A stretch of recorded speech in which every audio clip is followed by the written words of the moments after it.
Hello, ladies and gentlemen, and welcome to the final day of the second Open Qualifier. And we are bringing you the first semi-finals. This is for the ESL UK Premiership. And we've got a game going on between Devine and Ascendance Esports. These guys have played each other before. I believe they had a very, very close game. Devine just coming out on top. But this is the semi-finals. The winner of this best of three will go through to the final later on tonight. And they will automatically qualify for that spot in the ESL UK Premiership. I'm here again, joined by Jackson and Siglas Walters, and we are underway in picks and bans already. How are we doing tonight, Jackson? Pretty good, man. Looking forward to these games. It's a rematch, of course, as you were saying, of last week's semifinals. Devine, or rather quarterfinals. Devine came out on top in that match, but it was a very long, hard-fought game. I think it was around 50 minutes, if I remember correctly. And to be honest, it looked like anyone could have taken it, just rested very, like on a few mistakes towards the end that really let Devine capitalize and finish things up. Obviously, Devine today playing with a substitute player in the top lane rather than Prince Phillips. So that might be the thing that Ascendance need to really out on top, given that they lost to Devine last week. Yeah, Prince Philip again. He just had a bit of a delay. I believe he was unavailable for tonight. Had a bit of a mix-up with substitutes coming through, but we do have Nemesis the Doge coming through to play. I think he actually subbed in for the jungle when Dan was away previously, so he has played with the team a little bit, so it's not completely blind. Gonna go through picks and bans very quickly here. Sejuani was the first pick for Ascendance. Me and you both know how strong she is right now. Probably one of the best junglers, probably one of the highest win rate junglers in solo queue antics. She has practically everything, and that Cinder Hulk enchantment makes her incredibly powerful when clearing through the jungle. On the other hand, we're going to have a lock-in of Sion, and Dan taking away that Rek'Sai. He's really, really good, and that performed incredibly well every time we've seen him play, so that's going to go through. We're going to have a lock-in of Morgana. Again, a bit of a flex pick. We've talked about it before. She could go support, she can go top. Obviously not going mid with that pickup of the Xerath. That's a bit of a nod to Imberlite there. You tend to treat Imberlite like a DX Alchemy. You sort of either pick or ban Xerath against him because you know that he really does love that champion and has played incredibly well on it in the past. But Imberlite going for a champion that he is just as effective on, be picking up that Orianna. And Rafa going to be getting his Janna. We've seen how good he is on that champion. Yeah, and actually, you were mentioning the mid laners here. Half past Thor, if you can recall last time these teams met, that's why we're seeing an Azir ban. Half past Thor tore things up in the early and mid game with that pickup, and it was in large part due to the fact that Imbolite, who was playing Lissandra last time these teams met, wasn't able to shut him down in fights until very late in the game. So I think that's kind of the lane to watch in this game. Last time Half past Thor arguably took the better performance, but Imbolite, we've seen him play Orianna since, and we've seen him play it really, really well. So now that both these players are on different champions, it's going to be a whole different scenario. I can't wait to watch it. Yeah, and this is going to be something that has slipped through the picks and bans. Something that we've seen being banned a lot by a couple of teams that we've had in this tournament, and it's going to be Hecarim top lane. And we've seen how powerful the flaming blue pony is. He is a powerful, powerful top laner right now, and we haven't actually seen him in this tournament because he has been picked and banned almost every game. Banned almost every game, and this is the first time I think he's gone through all the way to the 5th pick as well, which I find a bit odd. But the last pick's going to be coming through for Devine, and they have got a good support to deal with Hecarim. They have got that Janna. Yeah, really solid disengagement coming out there. Obviously, you normally want to engage with your ultimate, your Onslaught of Shadows on Hecarim, so it's difficult to save it for after you've been monsooned away. He's very quick at getting back into the fight, but there's a lot of crowd control coming out from Devine. It's going to be hard for him to get to where he needs to. That said, he is so strong in lane right now. I'm interested to see if Zizzle is actually going to pick up the Ignite with his teleport this game, because that's something we normally see. That said, Looking at the composition he's up against, the Flash actually makes a lot of sense. It gives him that secondary engagement mobility spell. Yeah, I mean, having the Flash on Hecarim allows you to make sort of clutch engagements with the Flash Onslaught of Shadows. Ghost is more of a roaming presence. It gives you a little bit of extra damage in lane. You can catch up to ganks. yourself on top of that enemy champion for longer periods of time, because obviously the majority of what Hecarim does is sustain damage through the use of his Q. But now you see a lot of Hecarims, they go for a very bursty movement build, so they'll go for the high amount of movement speed. They have the Triforce, and you just get a lot of burst with your E. So once you hit with that E, it really, really hurts. But again, we're going to be seeing Nazar getting jinxed. He was such a ridiculous force on that in the last few games that we've seen him play on. And you've just seen the way that jinx happens. You leave her too late, she'll get to a position where she just destroys the game. And how mechanically good Nazar is, Jinx is a perfect champion because the positioning for him, it almost comes second nature. He never really gets caught in poor positions. And having an Orianna and a Janna is going to make her even safer. We're actually seeing Devine run this kind of composition a lot, where they have almost like this single late game threat, and everything else is kind of built around keeping Jinx safe. Obviously Imberlite is going to be his own threat in his own right, but then looking at Dan, Nemesis and Rafa, they're really going to be there almost to frontline and peel for both of those guys, and with the majority of the damage coming from Nizar and that Jinx. So that that's kind of how their composition is shaped up here. Looking at Ascendance, what are you thinking about their composition? They've definitely got a nice team fight composition. If they go all in with the Hecarim, he rushes in, followed by a Glacial Prison or something to that effect, going to lock up a lot of people. The Soul Shackles will be there right afterwards to follow up. And actually, if you time it correctly with the Glacial Prison, you can pretty much pop off the Soul Shackles stun during the lockdown that you get from the Sejuani. So they've got the ability to keep people in place for a very long time and allow Half-Past Sword to just barrage onto the enemy team with the Rite of the Arcane. The problem for them is going to be the fact that there's so much peel for Nazar, right? There are so many tools on Divine's side to get him out of sticky situations like that. And if he positions correctly behind his front line, Glacial Prison's a skill shot. It's going to hit the people that Vale, frankly, doesn't want it to hit in team fights. Yeah, I mean, it's really going to be how these team fights are looking to be engaged as well for Ascendance, because they've got so many tools that are going to be able to put them in good position. So, for instance, there's so many flanking tools from Ascendance. So you could have Sejuani on one side and Hecarim on the other. And as long as they get a pincer engagement, there are chances for them to catch Nizar out of position. A lot of this is going to depend on the vision control. And when we've been casting Divine's games, they've always had excellent vision control. That's been one of the best things from Devine. They're so good at pushing that lineup, pushing that vision lineup, especially when they're winning. And if they're starting to lose, they always bring the vision line to the areas that they need to make sure that they cover so they don't get caught out. So Devine have always been fantastic with warding. So Ascendance may find it a little bit more difficult, especially with you really relying on the Sejuani ultimate and the Hecarim ultimate for the main modality of your engagement. Apart from that, it's a binding or nothing. And there's lots of tools, I think, to allow Devine to negate both of those engages. Even if Sejuani ultimate hits, it'd have to be a mega 5-man ultimate to catch the entirety of Devine off guard, because you still have a lot of peel from Sion, Orianna, Rek'Sai, and Janna, and not even counting Jinx being able to self-peel to an extent with those flame chompers. The one thing that I really think Ascendance has going for them is that the Xerath, because the front line is pushing in so hard from Ascendance, right? He is not going to be under that much pressure. Pretty much all of the utility spells on the side of Devine are going to be spent trying to keep Nazar safe.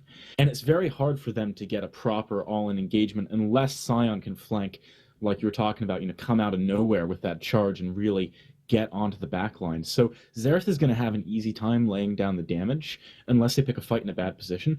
I do think one thing I'd like to see from Ascendance, right, is picking up a lot of sweeping lenses, maybe actually getting 2 or 3 rather than going for lots of those sort of miniature sight stones in the yellow trinket upgrade. It's going to let them get the flanks they're looking for by controlling the vision more aggressively rather than just having defensive wards. Yeah, I also agree on that. I think really going into this, Ascendants are going to have to look to push their advantages very early on, because they've got champions that, if they are looking to fight and are ahead, will be so easy to push this game out of control and sort of snowball it from there. You can always have Half-Past Thor in the backline on that Xerath just doing his work, and they've got Warrior on Lucian. He'll always be a massive mid-game threat also. So if Ascendants manage to get ahead and push their lanes out and start to take objectives from that, I think they'll have a good chance of consistently looking to engage on their terms before Divine are in a position where the peel can really be as effective as they want it to be. I think it's really going to depend on the jungle matchup here, in my opinion. It depends on how much work Vale can get done, and how far Hecarim can get ahead. I don't think this game is going to be as anchored on the mid lane as we do see some games, because it's going to be a moderately passive mid lane for the most of it. You're really going to see Half Past Thor just using his Arcano Pulse to do some damage. There'll be a lot of defensive play from Imberlite. There'll be a lot of offensive play. He may get caught out here. Oh, he actually does take a lot of damage straight away. Nemesis the Doge being around does keep him relatively safe, though. Yeah, interestingly, Half Past Thor had already skilled up his Eye of Destruction. He didn't take the Shocking Orb.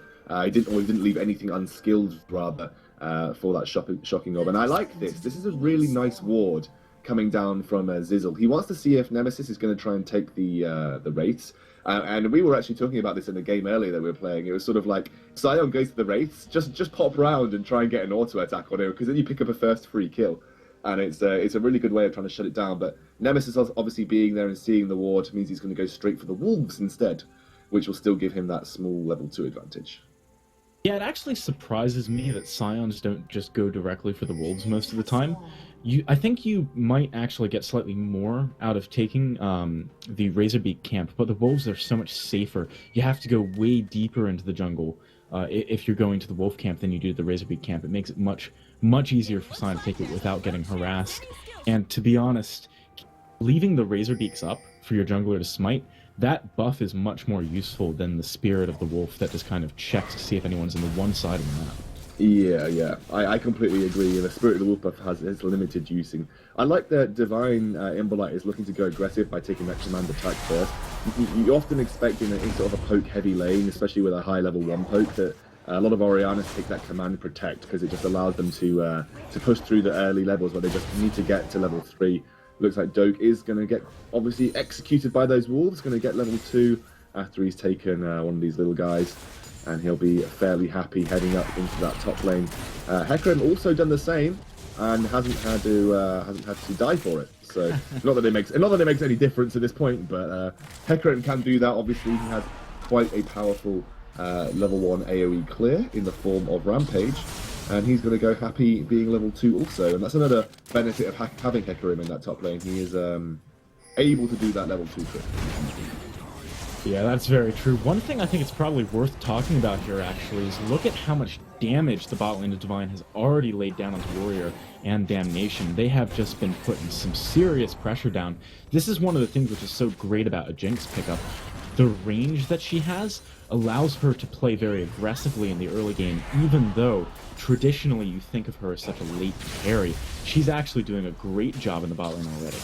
Yeah, when you get that fish bones, it gives you such a ridiculous range over most of your other AD carries that if you're quite on point with your positioning, you can almost freely trade. Every time you switch to that, you're sort of entering a Cogmore-like state where you can just auto attack freely on your opposing AD carry, and it's a good way to play Jinx in the early levels because you need to put pressure on, because you don't power spike as much as the caster AD carries. You really rely on the auto attacks, but with Janna, you're going to have very powerful auto attacks coming out from Fishbones, because you get the 110% damage.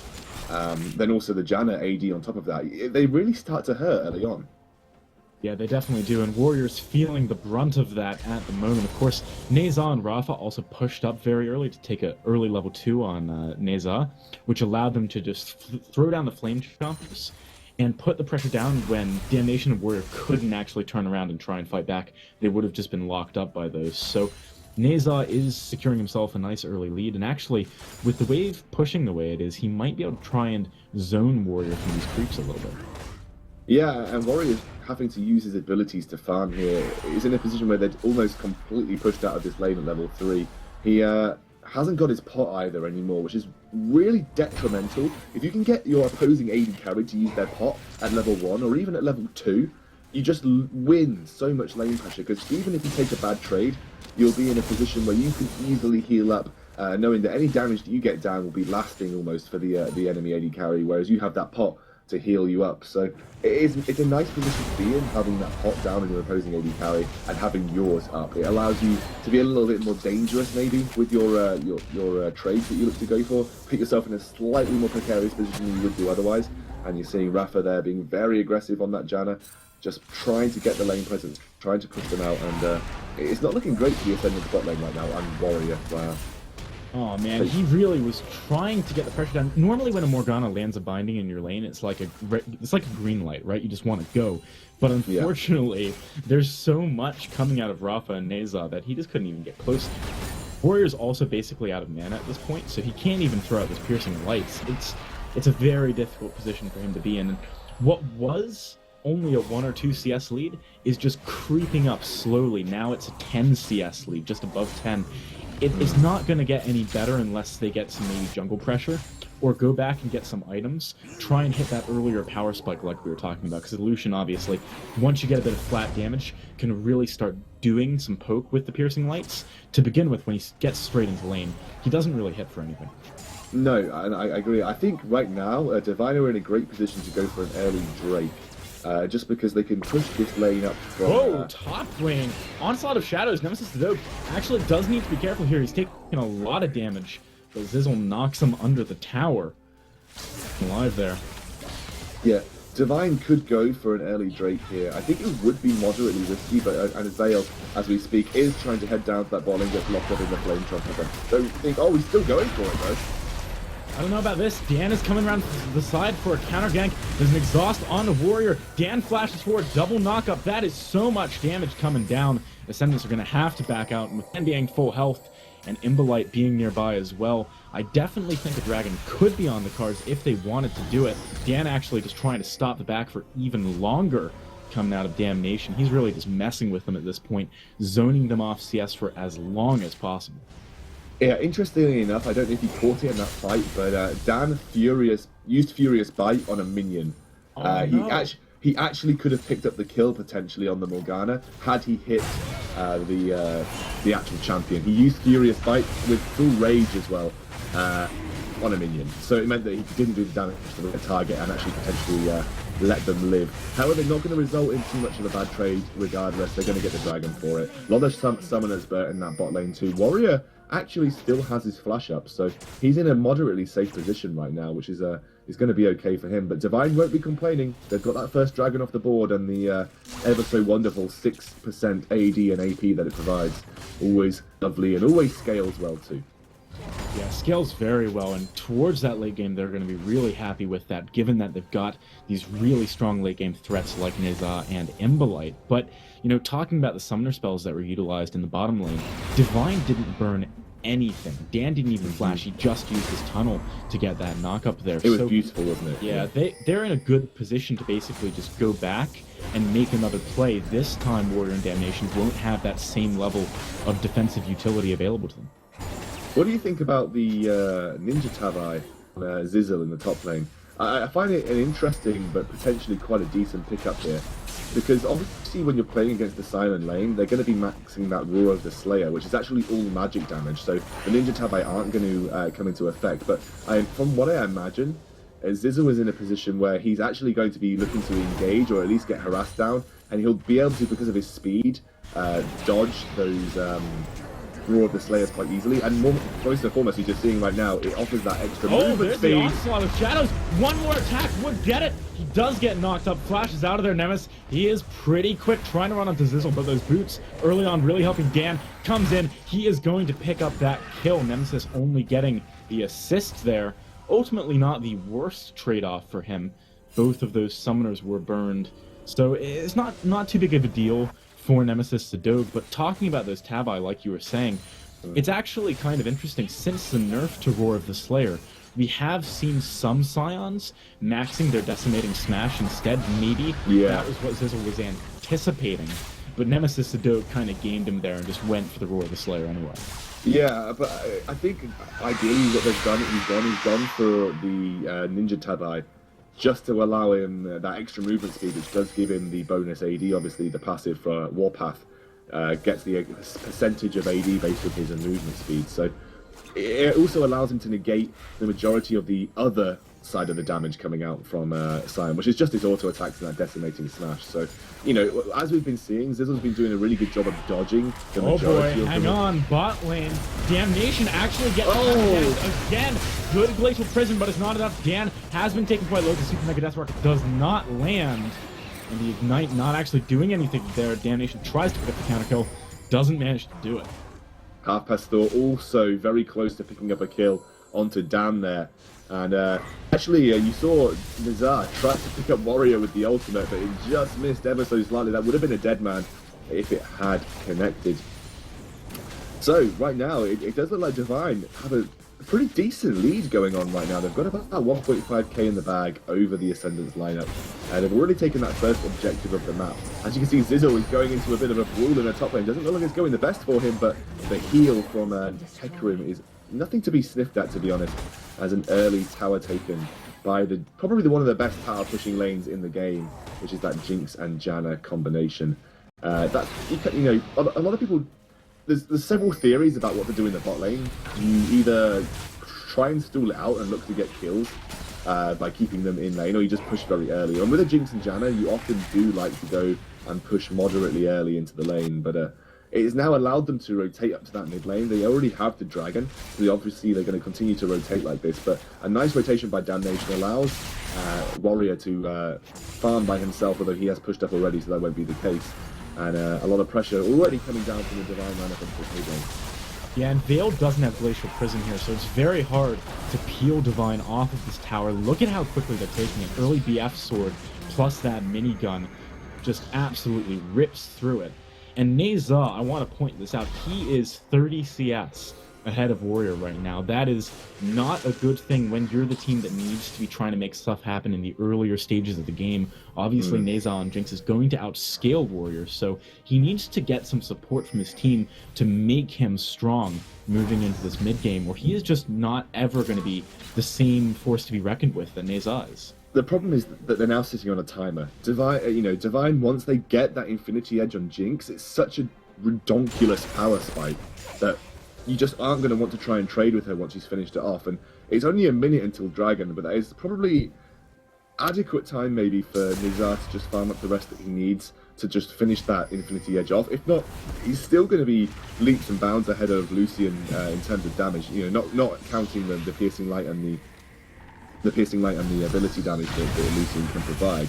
But, you know, Lucian's got to get into a position where he's quite close to make the best use of that, or he's just going to be kiting back. So it's going to be difficult. I think, really, in the next fight, we have to see Hecarim come down. Have to see Zizzle head down with that Phage and Ninja Tabai, attempt to get a double dive off with Veil, and look to shut down Nizara in that fight. But he's going to have a big wall to run through in the form of Nemesis the Doge, Dan and Imbolite, as well as Rafa providing all of that support for Nizar.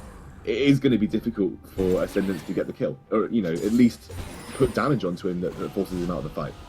Yeah, and actually, after this dragon ends, depending on what the outcome is, I think it could be really useful for Devine to send Neza and Rafa top lane. So without the threat of the dragon on the map, it doesn't matter too much if they're in the bot lane. And at the moment, you can see Warriors kind of trying to freeze the bot lane far enough away from Neza that he can't just CS like he wants to. You know, if this continues, Warrior could get back into it. Whereas if Neza and Rafa go top, they're going to be able to just absolutely annihilate Zizzle in any early fights. Nemesis Sadok, he can farm relatively well in a 2 versus 1 situation. I think they'd get more out of it than just maintaining the lane setup that they've got right now.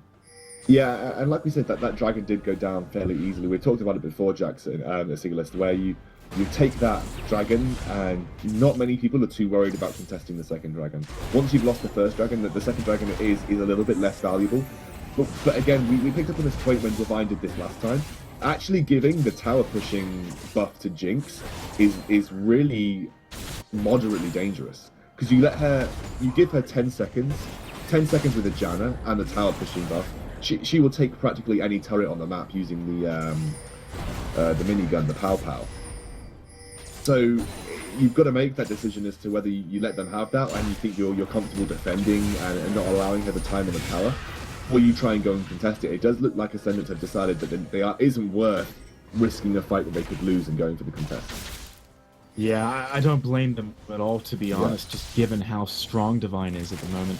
One thing which I think is pretty interesting here, taking stock of the inventory for a second, Dan has gone for that second Brutalizer, so he's going a very damage-heavy build, and I actually kind of like that. I mean, he is not going to be the primary target when someone like Neza is so strong right now. Yeah, I mean, it's basically adding another threat to the team. You know, you've got Nemesis the Dog, who is moderately tanky for 15 minutes into the game, so he won't be... Dan Zizzle, he face checks the bush, has to use that onslaught of shadows to get out of there, but Dan, he's got tunnel available. Can he pick it up? Zizzle has to flash out of there. Nemesis the Dog can't quite close that distance. This could result in the top tower, however, Scoundrel. Yeah, again, another tower. This is what Devine does so well. They just push towers and push that advantage, and then just look to exploit jungle pressure from there. You'll see them very soon, but there's a teleport coming in the top lane. We need to be careful. Oh, the Glacial Prison pretty much whiffs. The slow portion is all that goes down. Nemesis does fall. Dan as well. Nemesis picking up that tower with his passive. Getting some extra CS as well, but nice teleport back in from Zizzle. Turning that around. Has, however, not saved their tower. They do not have any yet on Ascendance's side. I think they need to take this top one right now. Did you see the damage from Zizzle? He had the Home Guard enchantment on his boots, and he just rushed into that fight. I think he did about half health just with his devastating charge right there. That was absolutely ridiculous, but that's a nice pickup now for Ascendance. They're ahead on the kill, still behind on the gold, and 2 dragons down for the good, but they picked up their first turret of the game, and some gold has gone onto Sejuani, who is, as we know, a very, very powerful jungler right now, and will be able to do that with a front line and warrior. And he's coming in on the warrior. There's a chilling smite, but the flash forward. There's a super mega death rocket. The quick 1-2 gets picked up by Neza. Warrior is not having a great game this time around. I know, it's not like he's died very much, but he's definitely been out of the picture in terms of getting a lot to CS. And Jinx has picked up that Infinity Edge right now, so she's at that power spike. She has that advantage over him when looking to duel. He's actually not too far off his own Infinity Edge, but because he went for that Brutalizer, has completely delayed it. So it's going to be a little bit before he manages to pick up the gold to finish that. As I believe he just picked up the pickaxe. He's on 77 gold right now, so he's a little bit behind in terms of the later game build. But yeah, that's a nice return pickup there. And again, Dan showing some excellent Rek'Sai moves. I always love the flash unburrow. It just sort of catches your opponents off guard, and the perfect timing from Nizar to use the ultimate. He knew that he wouldn't be escaping anywhere. The damage would be coming from Dan, and he would actually pick up the execute with a nice ultimate coming up from him. I've always liked seeing Nizar play Jinx. He's really, really good in it. Yeah, and he uses those ultimates so well, right? I mean, there, he could have been a bit more risky and ran up to try and get the attacks during the lockdown from Dan, but just decided he didn't want to take that risk, went for the Super Mega Death Rocket. It's already almost off cooldown. The cooldown of that is not very long at all, only 90 seconds at rank 1, so he's going to have that very frequently this game. And, you know, in these team fights, with everyone on the front line, especially Descendants grouping up, he's going to be able to put down some serious AoE with that. Yeah, oh, Rafa, he is taking a lot of damage from Zizzle. Here comes Neza, though. The Flame Chomper's in perfect position to deal with that. Neza actually does take a lot of damage as well. Veil comes in too. The Super Mega Death Rocket is not enough. Neza and Rafa getting shut down. Nemesis, though, coming in from behind, has teleported down, gets that knockup. But where's his support? Dan coming in from the side. Nemesis just 1 versus 3 at the moment, and doesn't get anything for his teleport. So a little bit of a waste there coming out of Nemesis Dog. Yeah, and actually that's just how powerful Hecarim is right now in that top lane. When he gets the farm behind him, he does a lot of damage, and you just saw it there with an excellent 1v1 on Rafa. I think Rafa didn't quite estimate the damage properly, and he was kind of like, oh, bloody hell, I've got to get back to Nizar right now, otherwise I'm going to go down. In a nice ultimate, managing to pick up the kill. And Nizar just doesn't have the flat damage. I think he was really hoping for some lucky crits there, just to be able to take down Zizzle very, very quickly, but wasn't the case. And a nice flash in by Veil did manage to secure the kill. I was thinking he was going to use his ultimate and save his flash, but he ended up using his ultimate to stop the Scion kill. Not going to be up for this dragon fight though, and I think Devine realised that, and they realised that both the Hecarim ultimate and the Sejuani ultimate are almost the only 2 key tools for the engage here. We've talked about contesting dragons. Most teams do like to try and contest the 3rd dragon. But that's not going to be the case here for Ascendance. They're going to go ahead and take this turret off the map and allow them to relieve some pressure and work towards getting their own pressure on the enemy jungle. And I don't think Devine are too happy with that. They may be looking for an engage. Oh, here we go, Nemesis. He's using that charge to get in, but doesn't quite land it. I don't think they can keep chasing this, to be honest, and they are going to back out. That unstoppable onslaught is very difficult to land in situations like that where you're running through the jungle. You know, you have to be really careful you don't hit a wall.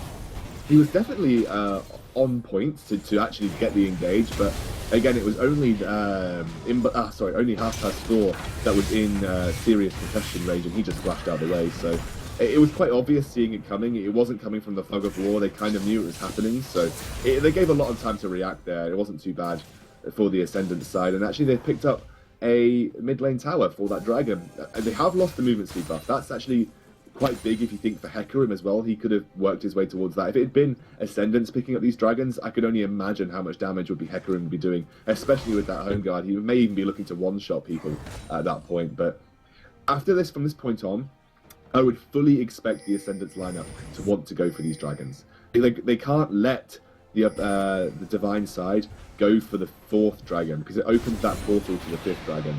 And that is just a scary, scary proposition. You probably will be thinking, the next dragon, we definitely need to contend it as well. They know kind of around the time it happens. So as long as they are ready, you know, at least 30 seconds to a minute before they think the dragon is going to spawn, they'll be in position to try and contest it. And actually, Ascendant's trying to be a little bit tricky here with 3 people camping in this bush in the bot lane. If Neza tries to push this out, he could be in a dicey position, but you can tell they actually are aware of it. Their spidey senses were tingling. Or what would you call Rek'Sai? Their bug senses, I guess, perhaps. But Zizzle, he doesn't mind. He's trying to go in behind the tower. He needs to be careful, though. There is a regroup here. Devine not in time to save the tower, but look at the AoE. It's starting to come down from Neza. The Ascendants need to get out of here. They got to be careful. Dan is coming in. Unstoppable onslaught is gonna land on the half-mast door. That is a ton of damage. Dan as well taking a lot. He is going to go down here to Veil, but Neza has managed to kite Zizzle this time around. Gonna pick up this kill with the flash rocket, and Veil Damnation having to get out of there. Devine picking up a nice 2 for 1. Didn't manage to save the tower, but they might be able to pick up this inner tower by themselves. Yeah, I'm trying to work out what was going through Ascendance's game plan, or mind rather, when they were sitting in that bot lane so far pushed up.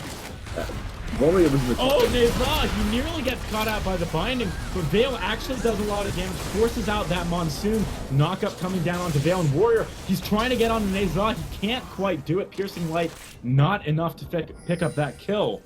But actually a really nice engagement there. If that binding had hit, Neza would have been a goner. Yeah, no, I completely agree. I've got to question what the Ascendants were thinking, having Warrior quite openly seen in the top lane, and then being 4v5 in a situation where it is almost pretty obvious that the rest of Devine were waiting around somewhere. When you don't see anyone else on the map, the first thing that goes in your head is, they're probably near me, they're probably going to gank me, I'm probably going to die. So, you know, the thing is, they just didn't quite register that. I don't think they really fully appreciated that with the Scion ultimate, they actually have a fairly good engage. They may be thinking that they hold all the engage tools, they've got the Hecarim ultimate, the Sejuani ultimate, but people kind of discount the Scion ultimate, especially when you give it time to build up speed and it comes from that fog of war. It's actually quite difficult to get out of the way of. Yeah, I mean, they had a valiant attempt there, and Zizzle, I like what he did as well. He just said, I'm going to go directly onto their backline, so even if Nemesis Sado can land that unstoppable onslaught, there's not going to be the same amount of follow-up, but it just didn't matter. Zizzle couldn't handle the point that Neza is now at. I like the fact that he's working on this Warden's Mail item now. He's really needing to go for more armor, because Imbolite isn't that strong and probably won't be prioritizing Zizzle anyway. I agree. I mean, I'm trying to look at the mid lane. I don't know what's happened here in the mid lane, but Harper's Thor is actually about 60 CS behind at this point. In a lane, you'd think he'd actually be okay for him. Yeah, I just saw that too, buddy. I just saw that too. Warrior almost one bomb there by the Orianna. Yeah, I got to say, Harper's Thor, I didn't actually register this, as I wasn't really paying much attention to the mid lane because it's been fairly quiet. But he's really behind on CS at this point in time. I'm not entirely sure why either. I mean, it's not as if there was jungle pressure there. I feel like Imbolite must have just been outplaying him in the 1 versus 1, getting some good poke down. Half-Past Thor did make some attempts to move slightly out of the range of mid lane to go get those Right of the Arcanes down, but pretty much whenever he moved out, the fight had already ended in whichever lane he was trying to go for. So maybe that was what happened. Ultimately, though, it has resulted in Imbolite becoming very strong comparatively. I'm starting to think now, will Ascendance, I mean, they won't ban a Jinx, but will they pick a Jinx? Do you think this is on the cards for them? Because obviously, you know, it is looking like Devine are starting to get their feet back in the driver's seat. If this did go to another game, obviously it's going to go to another game regardless, but if this went to a game where Ascendants are on the losing side, do you think that they're going to have to prioritize picking or banning this Jinx, or do you think they have other ways to shut it down? Because she's kind of had free reign at this point in time, and that's not really what you want to being allowed a Jinx to do, and especially against the Lucian, who you'd imagine is a fairly competent duelist. It seems like it's been a very difficult for the Ascendants lineup to shut Nizar down, and someone who's shown that he's got a fairly high mastery on this champion. You got to think if prioritizing that as a pick would be an idea. I think it might be, but also just not giving away the Janna combo would be good as well. Yeah. It would allow them to not allow them to let it. Oh, wow! Lethal Prison! Wow, that was huge! Here comes the Right of the Arcane. Nazal goes down immediately. Damnation with a huge soul shackle as well. Oh no, the shockwave completely whips. And now, actually, Ascendant's still kind of on the back foot here. Warrior only just getting into the fray. Nemesis, he flashes forward with that shield to pick up a kill. Dan now getting onto Vale. Orianna picking up that one. Imbolite is actually turning this fight around for his team. That looked so good for Ascendants, but they just didn't have the damage. Where was Warrior? Again, Warrior just seems to be MIA in all of these fights. I mean, that was a fantastic engage from Vale. You just could not ask for any more. The teleport home guys, and now Warrior. Oh, Warrior. He's trying to go in here, but he needs to be careful. Imbolite, had he landed that a command attack, would have been in a good spot, but here comes that Pastor. Flash forward, Warrior not able to get that Ardent Blaze down. And actually, Dan right back into the fray with that ultimate. He is going to be nearby. There's a Jinx ultimate. Dan, can he get in here? He does get stunned up, but as while he's traveling, the stun duration isn't very long. Flash forward. Dan picks up the kill. Can he get Warrior as well? There's a lot of damage. Not quite. Warrior picks up that return kill. And now that Zizzle's here, I don't know if he can get there in time to stop this dragon. He might be able to get some kills, though. The binding goes down. He flashes forward. He gets it. Nazar, he's trying to turn things around. Zizzle is very low. He's almost certainly going to be going down here. Jinx, she gets excited. Nazar trying to chase on the Damnation here. Can he dodge the binding? Not quite, but the zap goes down. One more auto would do it, but that binding lasts forever. And Damnation gets out of there. What a messy fight. That was all over the place and lasted the entirety of a minute. I gotta say though, the engage from Ascendant seemed absolutely fantastic. You just can't ask for more. You get a lockup on all the key targets, followed up by a home guard Hecarim just absolutely wiping Nizar off the map. But again, Warrior just wasn't in position to follow up, and he did not have the ability to go with Thor and do the damage that needed to be done to the backline and try and clean things up. It just didn't happen, and you've got to question that was Ascendance's time to make a big impact and take this game back. On the upside, they have taken that dragon down, so they are going to stop that fourth dragon coming out, and they do pick up their own 6% AD and AP bonus, which at this point in time will be a fairly major thing. I mean, yeah, it looked so fantastic. I couldn't actually believe it when I was seeing towards the end of the fight that Devine, that they weren't losing. They were actually turning it and winning it fairly convincingly.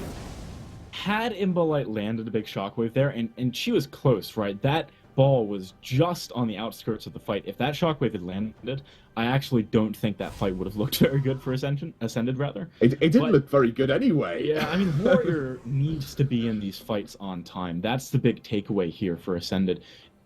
Ascendants rather, if they had Warrior in position, I think they would have been on top of that easily. That said, if Imbolite hit the shockwave, there were so many ifs, so many close calls in that last fight. Both teams choking a little bit, to be honest, not quite playing optimally. Yeah, again, and I think Devine were possibly caught unaware. They really probably weren't expecting that Flash Sejuani engage, and obviously you can't do anything about it, but there's another one. Goes in, Imbolite does get a good shockwave off this time, picks off half that swing, Nazar flashed out of that right of the game last moment. Imbolite is very low. Canvale got onto him, not quite. Nemesis Dog onto Warrior Damnation. He is under a lot of pressure from Nazar right now. The Zhonya's is going to lock up with the Soul Shackles. Can Nazar get this? Yes, good Monsoon from Rafa, keeping him alive, and Dan picking up that double kill. So Devine, even though that looked like a decent engage coming out of Ascendance, turning things around with the insta-kill onto half-past Thor.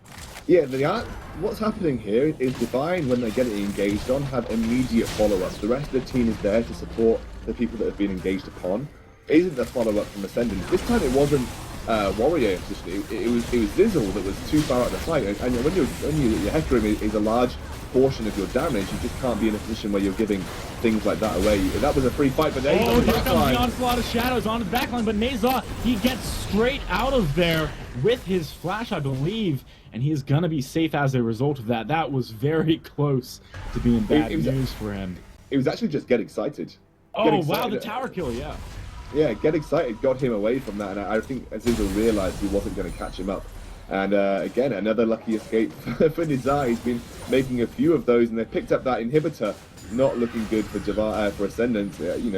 5 minutes ago, these guys were about 2k gold apart, and right now, it's looking more like 7 or 8k, which is such a big portion of gold at this stage in the game. And you can see some really big items being picked up on all of the key champions. You've got Orianna. Imbolite is the unsung hero of this team. We haven't really talked about him because he's just been doing his job. It's like when you do your job well, a lot of people don't even realize you've done it. Imbolite has been doing his job well, and he's 207 with almost 4 core items. He's got that Seeker's Arm Guard, and he's leaps and bounds ahead of half-past Thor here in this mid-game. It's a complete outclass by Devine Imbolite, and he's been fantastic. You just haven't noticed it because a lot of the exciting stuff's been happening with Nizar, but he's done a really good job this game. Yeah, he definitely has, and at this point with Dragon coming up soon, Devine aren't under much pressure to make something happen. They've already picked up that mid lane inhibitor.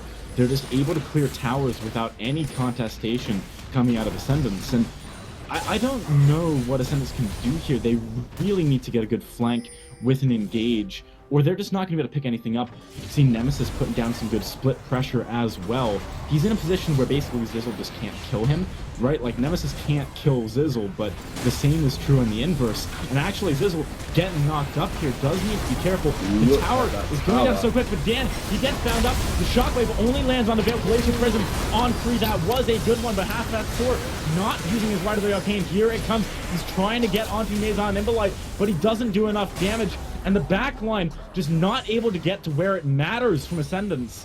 No one actually fell there on Devine. They got the tower, and they got out of there.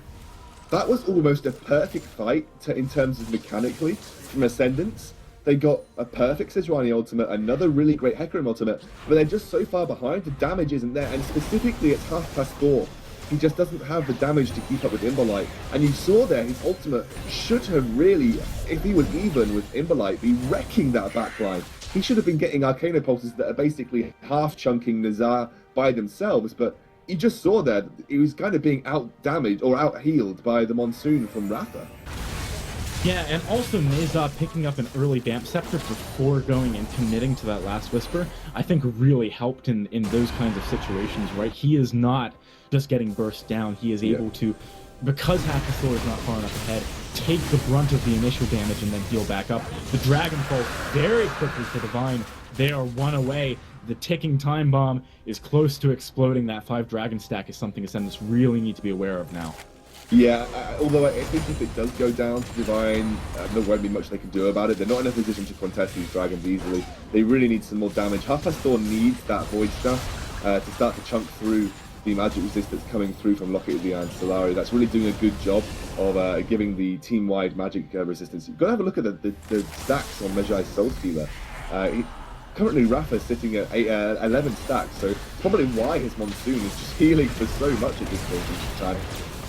Janna Jinx is just such a powerful team tower pushing combination. They are so good at just quickly taking those turrets down. You either go for the increased damage using the fish bones, or you just wait for the wind up of Pow. Either are in a good position. And look at that, Nizar took a full Arcano pulse there and didn't do more than a here comes Veil, but the no. prison completely whipped. Dan dealing with the front line all by himself. There's a Super Mega Death Rocket picking up Veil. And look at the health bars on Devine. They've barely even been scratched. Yeah, I mean, that was... there's no other words for it. That was a poor Sejuani ultimate. And I think that was the reason that the fight just went so south. Apart from the fact Devine are miles ahead at this point. If they'd landed that ultimate again, we might have seen a close fight, but that just wasn't close, unfortunately. And I think that... here comes the onslaught. Half-Past Sword gets engaged on. The carries aren't even there, and he still goes down straight away. Warrior as well. Azizel, he just gets exhausted. The onslaught not doing anything. And an ace comes out for Devine. This is going to be game one. Going over to them. And man, what a performance from their carries. 3-0-12 on Embolite. 6-2-7 on Naze. Oh, the troll inhibitor. And they are gonna take the game though. This is gonna be a very quick end here, and like you said, a fantastic performance, and Nizar on Jinx just doing the work yet again. He has had this champion, I think, for 3 games in a row that we've cast him, and every single time he's come up to the good, just being that fantastic late game carry. We are going to get into the second game, guys, very shortly. We're going to get the lobby set up. The players are going to gear up and run through, and we'll be in picks and bans very shortly. But for now, we're going to have a 5-minute break. You're watching the semi-final of the second ESL Open qualifiers. Make sure you stick around. I'm here with Osigalas, and we will be bringing you the next game very